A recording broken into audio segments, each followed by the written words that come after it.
Acertos do MPLA, Comitê Central está reunido sob orientação do presidente João Lourenço. Partido UNITA dá hoje início às jornadas parlamentares na Huila, com foco na auscultação social.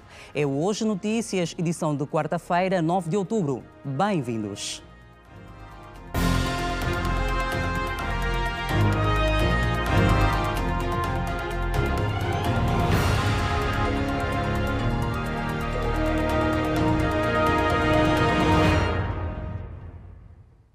Outra vez, boa tarde. As mesas de voto nas eleições gerais em Moçambique, que vão escolher o novo presidente da República, começaram a abrir às 7 horas de hoje, com ligeiros atrasos em alguns pontos. A falta de material para votação é apontada como a principal razão do atraso de quase 10% das mesas. O presidente de Moçambique, Filipe Nyusi, foi o primeiro a votar às 7 horas e 5 minutos, inserindo os 3 boletins de voto. Algumas assembleias de voto registraram ligeiros atrasos de poucos minutos no arranque da votação. Filipe Nyusi apelou hoje à tranquilidade durante a votação nas eleições gerais, sem perturbações, recordando que o processo é como um jogo de futebol, em que o vencedor só é declarado no final. A Comissão Nacional Eleitoral recenseou mais de 17 milhões de eleitores para esta votação, incluindo cerca de 300 mil que vão votar em 7 países africanos e 2 europeus. As eleições gerais de hoje incluem as 7ª presidenciais, às quais já não concorre o atual presidente, Filipe Nyusi, que atingiu o limite constitucional de 2 mandatos. Concorre à presidência da República de Moçambique, Luteiro Simango, apoiado pelo Movimento Democrático de Moçambique, MDM, terceira força parlamentar. Daniel Chapo, com apoio da Frente de Libertação de Moçambique, Frelimo, no poder desde 1975. Venâncio Madeleine, apoiado pelo partido extraparlamentar. Eusofo Mumade, com apoio da Resistência Nacional Moçambicana, Renamo, maior partido da oposição. A publicação dos resultados da eleição presidencial pela CNN, caso não haja segunda volta, demora até 15 dias antes de seguirem para a validação do Conselho Constitucional, que não tem prazos para proclamar os resultados oficiais após analisar eventuais recursos. A chegada do furacão Milton está prevista para a noite desta quarta-feira e quinta-feira. O furacão Milton acontece 2 semanas após o Helen, que deixou um rastro de destruição e provocou a morte de 234 pessoas.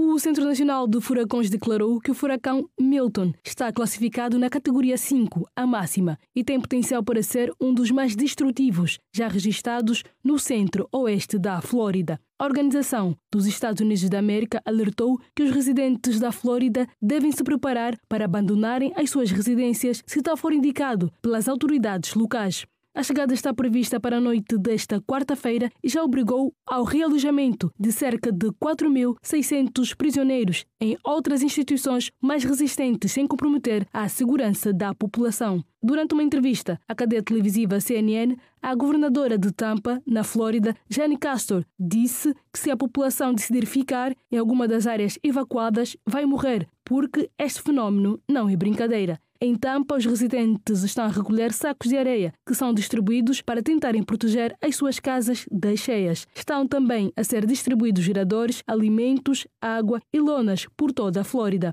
O furacão Milton chega poucas semanas depois do Helene, que causou inundações e vários danos no sudeste dos Estados Unidos da América e que provocou a morte de 234 pessoas. A Casa Branca anunciou esta terça-feira o adiamento da visita do presidente dos Estados Unidos da América, Joe Biden, a Angola, anteriormente prevista para os dias 13, 14 e 15 de outubro. O comunicado emitido pela Casa Branca explica que Joe Biden adiou a visita a Angola e à Alemanha devido à trajetória e força do furacão Milton. Biden deve permanecer em Washington para supervisionar os preparativos e a resposta ao furacão e ao esperado impacto. A nota oficial enviada à Presidência da República acrescenta que esteve igualmente em cima da mesa a questão da resposta ao furacão Helen, que recentemente atingiu o sudoeste dos Estados Unidos da América. Por fim, o comunicado não revela novas datas para a viagem do presidente norte-americano a Angola.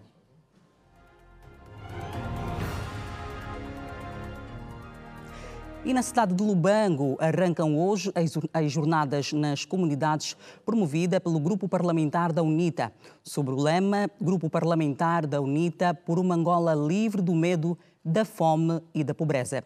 Segundo o programa, os deputados devem trabalhar em 48 das 53 comunas que compõem aquela província.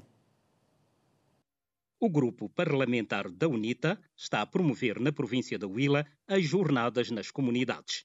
O presidente do Grupo Parlamentar, Liberty Chiaka, disse que as jornadas visam aprofundar o conhecimento sobre a realidade política, social e económica da Huila. Aprofundar o conhecimento da realidade política, social, econômica e cultural da província da Huila. Dialogar com as autoridades do Estado, portanto, dialogar com as autoridades locais do Estado sobre as prioridades da governação. Dialogar com as entidades representativas da sociedade civil, incluindo os sindicatos, as organizações não governamentais, as autoridades tradicionais e as autoridades eclesiásticas. Fiscalizar o nível de execução física e financeira dos programas de investimento público, em particular dos projetos concretizadores do Plano de Intervenção, do Plano Integrado de Intervenção nos Municípios, vulgo PIM. Liberty Chiaka, que falava no Lubango na abertura do evento, adiantou que o Grupo Parlamentar da UNITA pretende dialogar com todas as entidades representativas da província para identificar as prioridades. Portanto, precisamos conversar, precisamos dialogar com as entidades representativas para identificarmos em conjunto as principais prioridades que deverão ser defendidas pelos deputados do Grupo Parlamentar da UNITA em sede de discussão, primeiro na generalidade e depois na especialidade da proposta de lei do Orçamento Geral do Estado de 2025. O Comitê Central do MPLA realiza a terceira reunião extraordinária com foco na apresentação do 9º Congresso Ordinário da JMPLA e nas celebrações dos 50 anos de independência. O evento foi aberto pelo presidente do partido, João Lourenço. Vamos até ao Centro de Convenções de Talatona, onde está o Francisco Soares a acompanhar esta reunião. Soares, boa tarde. Que outros assuntos marcam este encontro? Boa tarde, Manuela Costa e toda a nossa audiência. Pois bem, aqui no CCB, nesta terceira sessão extraordinária do Comitê Central do MPLA, além da preparação do 9º Congresso da JMPLA, que acontece em novembro deste ano, e também das comemorações dos 50 anos da independência de Angola, o presidente João Lourenço, ou no caso como presidente do MPLA, confirmou a visita do presidente Joe Biden ao nosso país em data a anunciar, já que o Departamento de Estado norte-americano anunciou também o adiamento desta visita que iria acontecer de 13 a 15 de setembro, de outubro no caso. É um jogo e, como em qualquer jogo ou competição, só vencem as equipas cujos jogadores ou atletas se submetem à organização e disciplina do coletivo e respeitam as regras do jogo e a orientação da equipe técnica. Ninguém começa o jogo sem ouvir o apito do árbitro. Ninguém inicia a corrida de atletismo sem ouvir o tiro de partida, sob pena de ser desqualificado e prejudicar a equipa.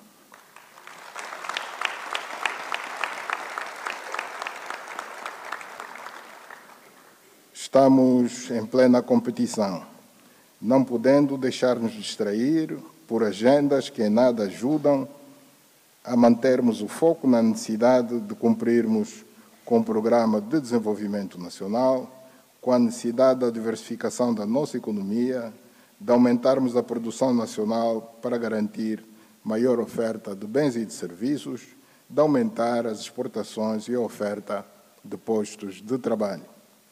Caros camaradas, o país deve se orgulhar da sua história, da sua trajetória ao longo destes quase meio século de existência. Nos últimos anos, Angola vem melhorando a sua reputação e granjeando um grande prestígio na arena internacional, graças não apenas à sua dinâmica de diplomacia, mas, sobretudo, pelas reformas realizadas em diversos domínios da vida política, econômica e social do país. O chefe de Estado americano, o presidente Joe Biden, visitará Angola em data a anunciar, em função do inesperado contratempo da passagem de um devastador furacão que deve atingir o território americano nos próximos dias. Auguramos que as consequências da sua passagem acabem por não vir a ser tão severas e que cause os menores danos humanos e materiais possíveis. Quando acontecer, a visita servirá para consolidar a trajetória de construção de uma parceria estratégica que ampliará as relações de amizade e cooperação econômica entre os nossos países, Angola e os Estados Unidos da América.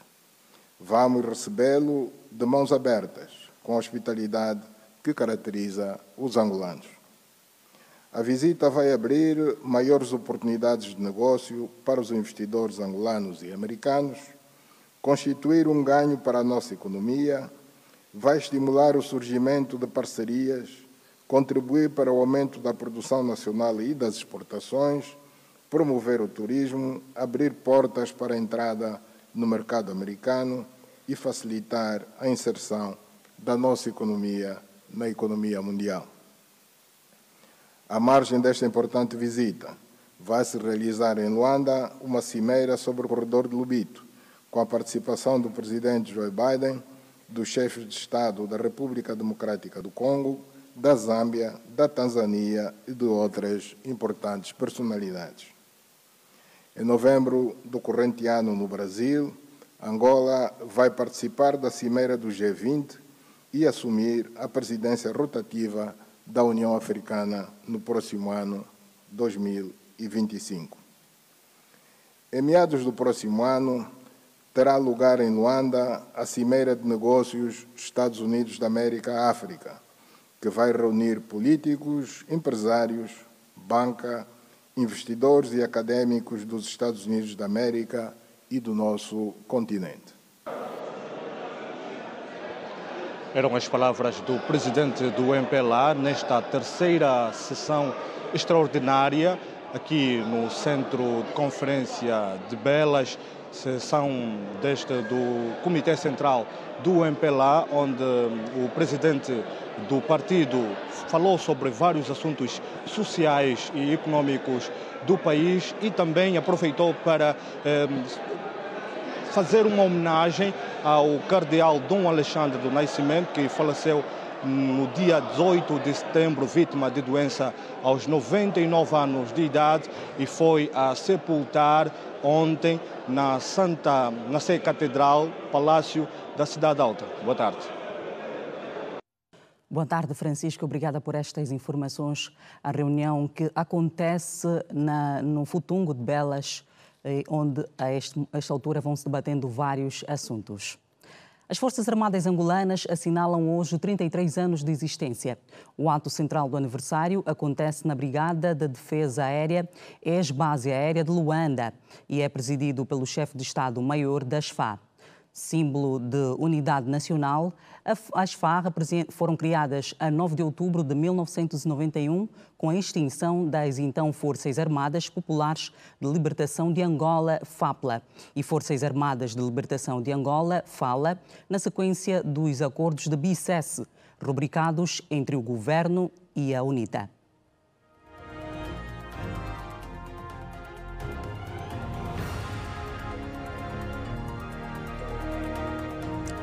E avançamos com outros assuntos. O Fundo das Nações Unidas para a Infância deu por terminada a iniciativa Desafio Genial, programa voltado ao empreendedorismo.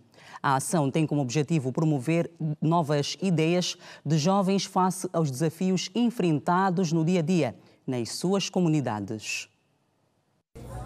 Aconteceu hoje em Luanda o evento de encerramento do Desafio Genial, uma iniciativa de empreendedorismo que promove ideias inovadoras de jovens, organizado pelo Unicef.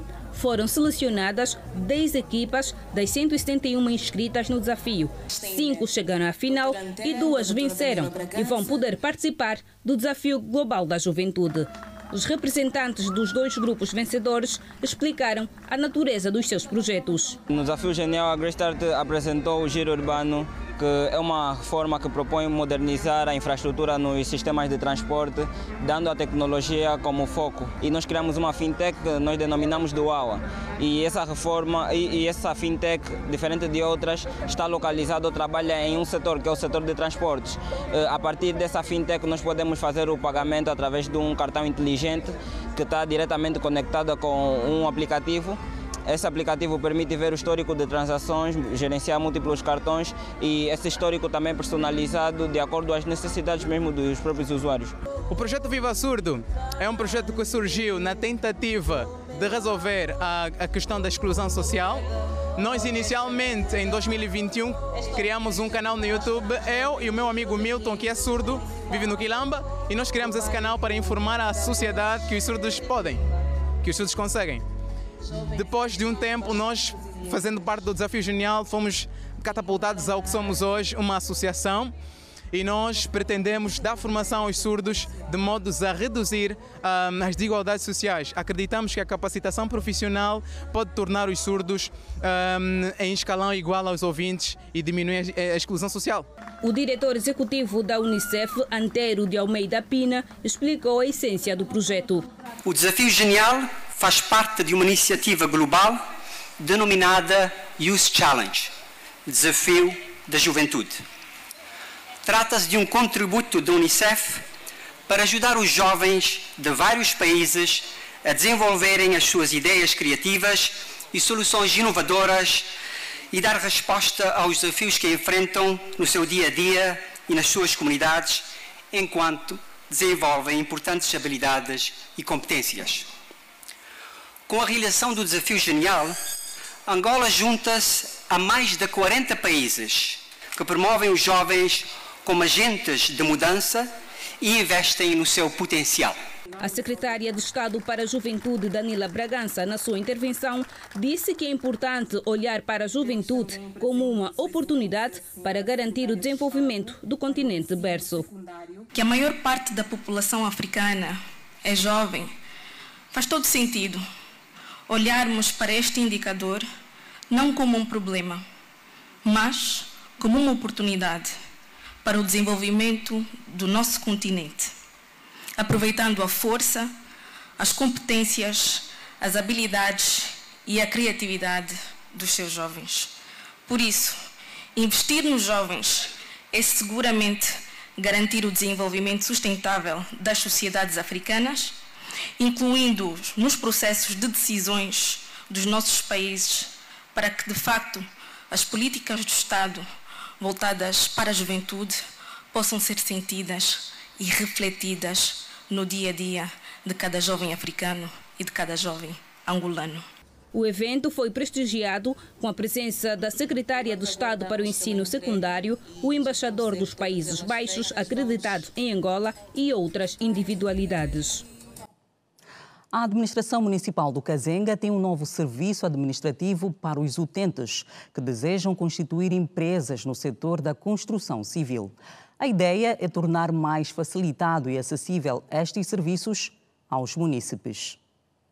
Cidadãos do município do Kazenga que queiram tratar alvará comercial para a constituição de uma empresa no setor da construção civil já podem fazê-lo na administração do referido município, com a entrega simbólica das pastas da IRCOP, a empresa que esteve encarregue até então a administração do município, nesta terça-feira, na presença da administradora local. Hoje, o Kazenga passa a emitir o título de registro e os alvarás da primeira à quarta classe do setor da construção civil e obras públicas. O que é a transferência de competências? A transferência de competências nada mais é de uma atividade que até março de 2024 era da competência do Instituto Regulador, hoje passa para a administração do Kazenga. O objetivo dessa transferência de competência visa, primeiro, naquilo que tem a ver com a melhoria do ambiente de negócios, vem também capacitar técnica e financeiramente a administração do Kazenga, vem aproximar os munícipes à administração. Segundo o técnico, os funcionários da administração já estão preparados para dar resposta ao novo serviço, uma vez que foi ministrado formação para o manuseamento do mesmo. Para nós é um momento de satisfação, porque acabamos agora de testemunhar aquilo que é o processo de desconcentração e descentralização administrativa, que vem acrescentar uma mais-valia ao nosso município. Os nossos funcionários, a esta altura, encontram-se preparados para dar resposta dos problemas. Isso é do licenciamento dos alvarás de obras públicas da primeira à quarta classe e porque na semana passada tivemos uma sessão de formação de todos os técnicos e acreditamos nós que os técnicos a esta altura encontram-se preparados para dar resposta do problema do licenciamento dos alvarás de obras públicas da primeira até a quarta classe. Um memorando de entendimento que vai permitir a operação de serviços semanais e limitados de passageiros de carga será hoje assinado. Ou melhor, já foi assinado entre as autoridades aéreas angolanas e também ruandesa. Com a assinatura do acordo, as barreiras existentes entre os dois países serão eliminadas. A Edna Firmino foi entender melhor os benefícios e as vantagens que vai trazer este novo instrumento. Edna, boa tarde. Conta-nos estas informações. Boa tarde em estúdio. Terminou um instante a assinatura do memorando entre o Ruanda e também Angola. Nós vamos em conversa com a PCA da ANAC, doutora Amélia, que vai nos explicar propriamente a essência deste memorando. Boa tarde, fala em direto para Hoje Notícia. O que é que foi assinado hoje? O que é que esse memorando pode trazer de novo para Angola? Muito boa tarde a todos. Este memorando não é mais que uma atualização. Angola e Ruanda já tinham um memorando celebrado em 2018. Hoje o que nós fizemos aqui foi atualizá-lo com aquilo que é a decisão de Yamoussoukro e o mercado único de transporte aéreo em África, onde nós vamos cada vez mais falando sobre a conectividade a nível regional. No fundo, com Ruanda, estamos a fazer hoje o que também já fizemos recentemente com Moçambique, com Tanzânia, e iremos fazer com outros países da região africana, ou seja, permitir que haja abertura à umbrella para que doravante as companhias possam sentar e conversar e, em função disso, então, estabelecer a conectividade de ponto a ponto, evitando que se saia da África para voltar à África. Já se sabe quando é que vai ser efetivado este memorando? O memorando já está efetivado com assinatura. Agora, com isto, serve de base para a negociação comercial entre as companhias aéreas e a elas sim caberá definir o início da operação. Okay. Doutora Amélia Covingua, pode nos dizer se os cidadãos angolanos vão poder sair de Angola para o Ruanda sem necessidade de visto e vice-versa? Angola recentemente aprovou, por decreto presidencial, uma isenção de vistos para cerca de 98 países. Isto deve incluir Ruanda. Não vou falar com toda a certeza, mas acredito que Ruanda também aí esteja. Não é no nosso acordo ou no memorando de entendimento que se reflete. Isto não é no âmbito do transporte aéreo, não obstante beneficie o transporte aéreo, o turismo e outros subsetores a nível nacional.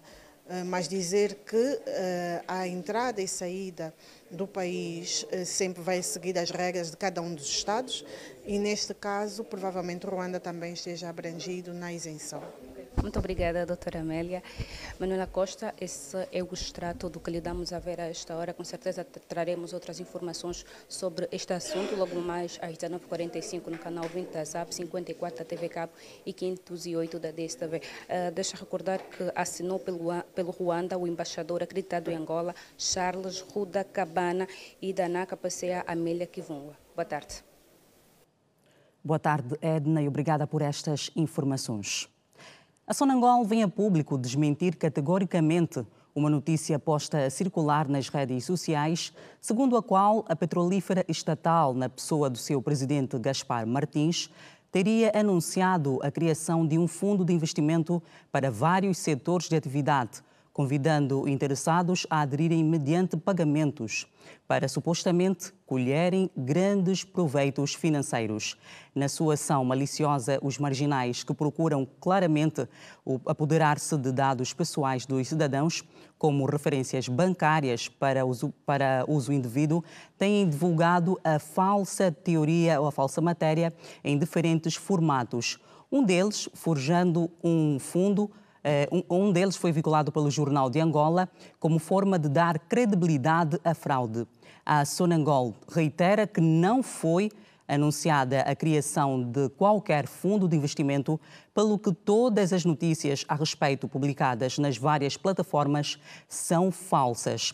Acrescenta ainda que a ação é condenável e que deverá merecer os cuidados das autoridades policiais.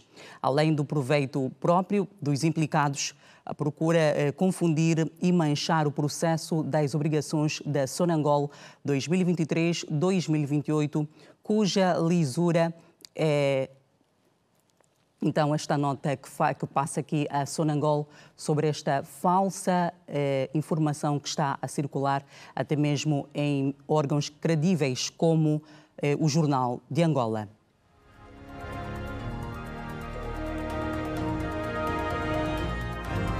Mais de 1.000 milhões de kwanzas é o volume de receitas locais arrecadadas na província do Huambo. A qualidade do faturamento e das despesas públicas foram analisadas naquela província. O seminário sobre receitas em recursos próprios foi realizado na sala de reuniões da Delegação Provincial das Finanças nesta terça-feira, onde foram discutidos vários temas sobre dotação orçamental, contratação pública e outros. A arrecadação de receitas próprias durante os primeiros 3 trimestres do exercício econômico de 2024, em que já foi possível superar os recursos totais que foram arrecadados em 2023 em termos de receitas próprias. Ou seja, estamos a falar até o fecho do terceiro trimestre de 2024 de um volume que ascende os 2.000 milhões, 500 milhões de kwanzas em termos de recursos próprios. Elevar a qualidade, quer das despesas como das receitas, devem constar do modo de atuação dos gestores e técnicos de finanças. A eficiência da boa despesa começa com a adoção dos procedimentos da contratação pública. Contratação pública, cabimentação, liquidação, até a prestação de contas. Aquilo que ousamos vulgarmente chamar de qualidade da despesa. A sustentabilidade da receita e da despesa pública serve de orientação para quem decide na hora de contratar. Apelar, elucidar todos os gestores para que no processo de tomada de decisão da utilização dos bens públicos possam de facto eleger aqueles processos prioritários e que tenham impacto na vida do cidadão e também das instituições. É muito bom, isto vai nos capacitar cada vez mais como gerir os recursos do Estado para melhor servir e para termos um impacto muito grande a nível da nossa sociedade naquilo que são as receitas, aquilo que são os pagamentos de impostos. Por todo o cidadão que paga algum serviço ao Estado requer o retorno do que o Estado mostre aquilo que está a fazer com aquela arrecadação das receitas. Vamos assistindo que nos últimos tempos as receitas são sobretudo adquiridas de forma própria, não é? Não estamos a contar de forma geral com as receitas ordinárias do Tesouro e pensamos que as instituições devem viver com base naquilo que efetivamente arrecadam. Temos também a plena consciência de que as receitas próprias não são suficientes para dar cobertura àquilo que são as necessidades das instituições escolares, mas ainda assim pensamos que com um bom afinamento no âmbito da sua recolha, será possível dar cobertura àquilo que são as necessidades essenciais.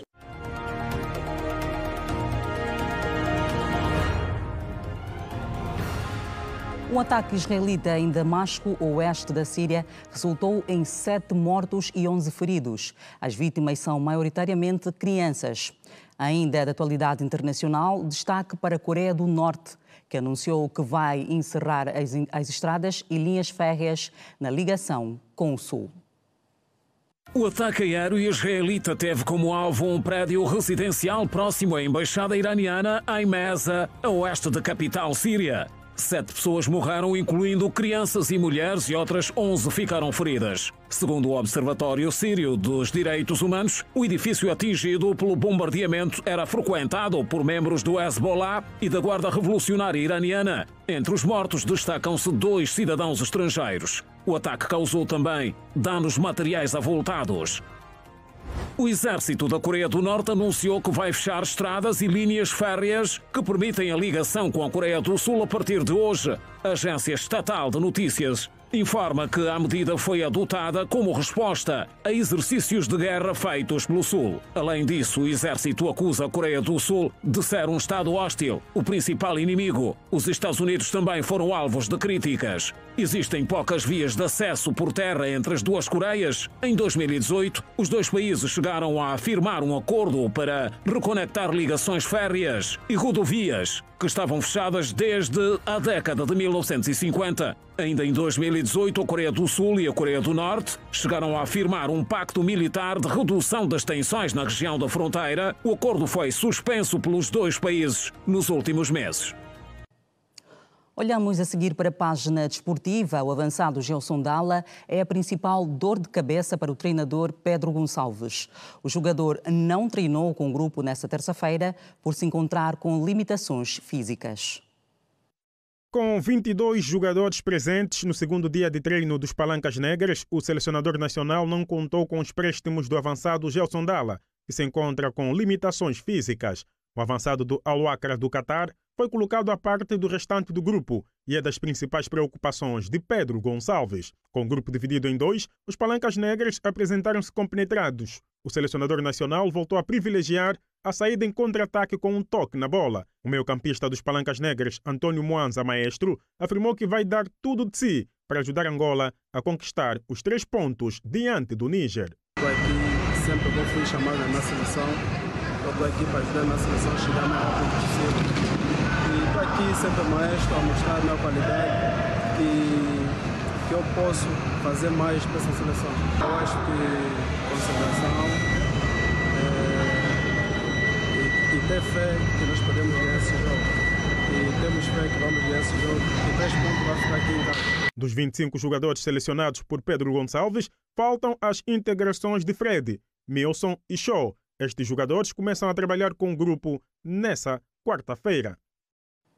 O treinador do Desportivo da Lunda Sul, Maurílio Silva, em reação ao sorteio da fase de grupos da Taça CAF, apontou os quartos de final como objetivo do clube. O Desportivo da Lunda Sul começa a disputar a fase de grupos da Taça da Confederação Troféu Nelson Mandela fora de casa, diante do Berkane do Reino de Marrocos, no dia 27 de novembro deste ano. Em reação ao sorteio, o treinador principal da formação da Lunda Sul, Maurílio Silva, afirmou que o objetivo do seu conjunto na Taça da Confederação passa por se qualificar aos quartos de final. O objetivo principal é passar de fase, né? Estarmos sempre brigando pelas primeiras posições. Nós já vimos que cada grupo passam-se 2 para outra fase. Então, nós temos que ter bastante confiança. Pegamos 2 adversários, um que é o vice-campeão da edição passada, o Stellenbosch, que jogou agora uma final também. Então, são adversários que nós respeitamos, que nós temos o conhecimento de todas as qualidades que tem. Agora vamos trabalhar a nossa equipe, porque todo mundo sabe que jogo dentro de campo é 11 contra 11 que vence o melhor. Quanto aos oponentes que vão enfrentar, o brasileiro de nacionalidade disse também que tem uma equipa especializada responsável por tratar de todos os dados. Temos conhecimento, já estamos aí trabalhando dentro das análises, para que a gente possa ter sempre um plano, né? Que a gente sempre trabalha sempre um plano de jogo, para que a gente consiga surpreendê-los. Então vamos trabalhar, o pessoal da análise já está envolvido em cima desse trabalho, para que a gente consiga, dentro do dia a dia, nos trabalhos, já visto que para a competição ainda temos um prazo, mas todo mundo sabe que o tempo é curto, voa e nós temos que fazer o melhor. Recordo que o Desportivo da Lunda Sul está inserido no grupo B da Taça CAF, ao lado do Berkane do Reino de Marrocos, Stade Malien do Mali e o Stellenbosch, da África do Sul. A Comissão Eleitoral da Federação Angolana de Voleibol desconhece os nomes dos possíveis candidatos à presidência da Federação. O assunto foi abordado na conferência de lançamento do calendário eleitoral. Na senda de eleições em diversas federações, os trabalhos não param e a Federação Angolana de Voleibol não fica atrás. A Comissão Eleitoral já divulgou o calendário eleitoral que indica que a apresentação das listas das candidaturas será feita no dia 22 do corrente mês. Em conferência de imprensa, Moisés Graneira, primeiro presidente da Comissão Eleitoral da Federação Angolana de Voleibol, afirmou que o processo eleitoral terá uma fiscalização bem assegurada após a papelada da equipa cessante ser entregue. Os corpos gerentes, apesar de estarem com o mandato cessado, eles continuam em situação de gestão. E, portanto, eles têm os dados de todos os associados da Federação e estamos na expectativa que eles nos darão uma lista com os elementos de todos os associados com direito a voto, como reza o Estatuto e como regula também a lei das associações desportivas. Mas para além desta lista, ou quando tivermos na posse dessa lista, nós iremos, obviamente, fiscalizar no sentido de saber se os elementos constarem da lista que nos for entregue pela Federação, efetivamente cumprem os requisitos que a lei exige. Moisés Graneira frisou ainda que a CNE desconhece as figuras patenteadas para colocarem os nomes como prováveis sucessores do cargo de presidente da Federação. Ainda não sabemos quem se vai candidatar, mas sabemos que os candidatos sairão mesmo entre os associados. É geralmente de lá onde saem os candidatos, mas nós, enquanto Comissão Eleitoral, procurando ser isentos, não estamos preocupados que seja o A ou B. Interessa-nos é que o processo decorra com a lisura necessária, de formas a que vença o melhor que os associados acharem que venha a servir, de facto, os interesses do crescimento e desenvolvimento da modalidade. O presidente cessante da Federação Angolana de Voleibol é Valentim Domingos. De acordo com as nossas fontes, Emanuel Fernandes, Manucho, antigo voleibolista, que esteve nos Jogos Olímpicos do Rio de Janeiro de 2016, é candidato à presidência da Federação. Segundo o calendário eleitoral, a campanha eleitoral acontece de 27 de outubro a 26 de dezembro e a divulgação dos resultados definitivos será no dia 9 de janeiro de 2025. 2 homens acusados de terem assaltado uma paróquia no Lubito foram detidos pela Polícia Nacional em Benguela. Outros indivíduos implicados no roubo de motorizada foram também apresentados. Esta igreja foi alvo de assalto destes 2 meliantes apresentados nesta semana pela Polícia Nacional no Comando Provincial de Lubito, durante a apresentação dos dados criminais da semana finda.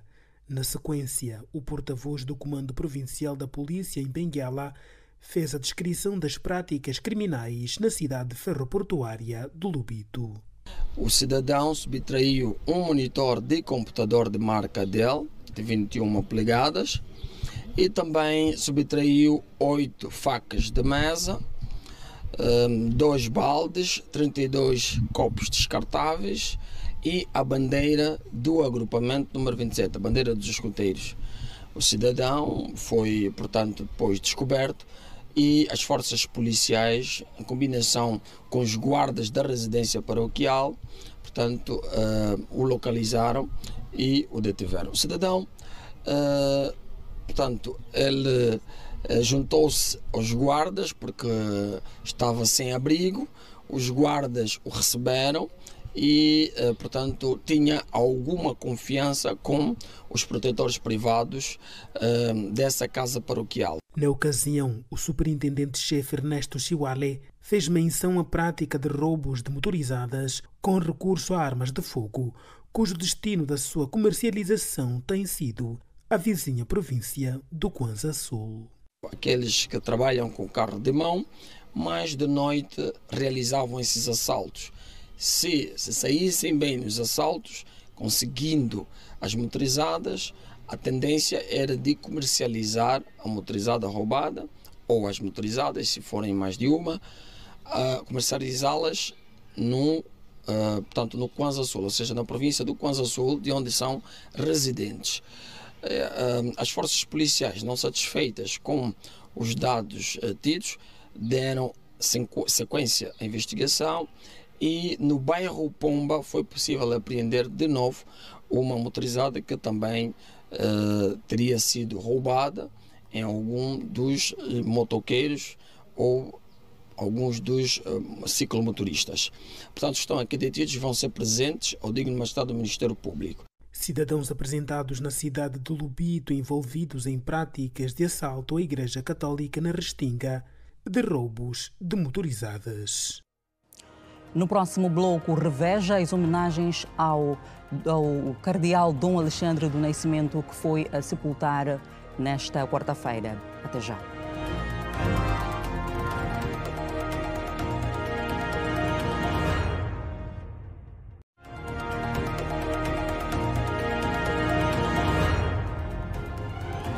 O corpo de Dom Alexandre Cardeal do Nascimento foi sepultado esta terça-feira na Igreja de Jesus, a Cidade Alta. O momento foi marcado por uma procissão que teve como ponto de partida a Igreja da Sagrada Família. Várias personalidades estiveram presentes para dar o último adeus ao cardeal.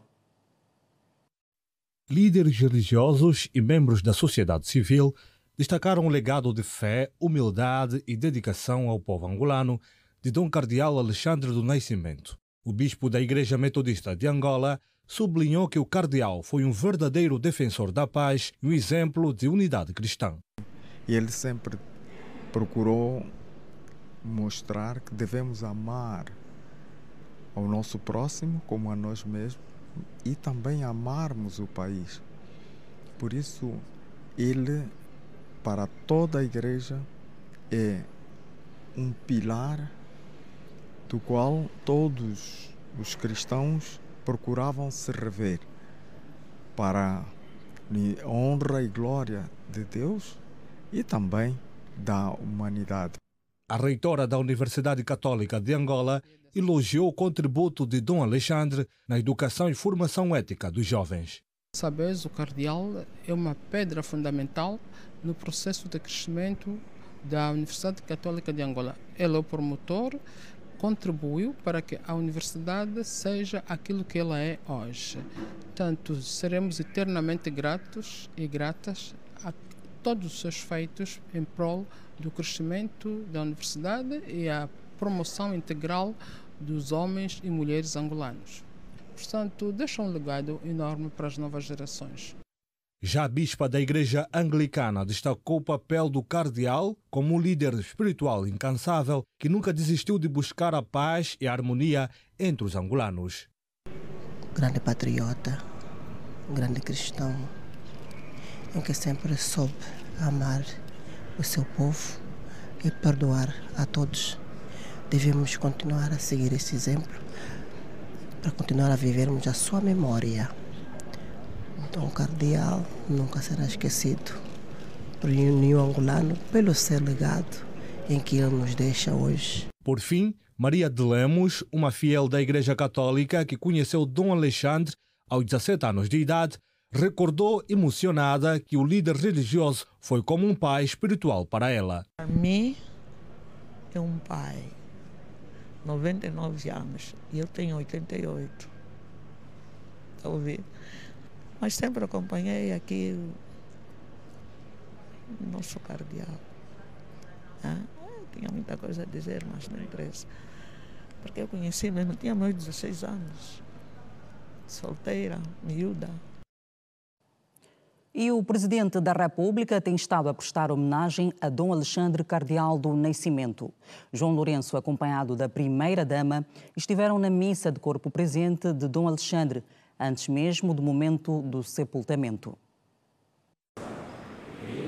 Foi a última missa de corpo presente de Vossa Eminência, Dom Alexandre Cardeal do Nascimento, No livro de condolências, o presidente da República, João Lourenço, escreveu que com a partida do cardeal, a Igreja de Angola e a Igreja Católica em todo o mundo perdem um dos seus melhores filhos, um filho insigne. Na Eucaristia, o presidente João Lourenço marcou presença num gesto de reconhecimento à trajetória do cardeal mais velho da Igreja e que se destacou também na luta de libertação nacional.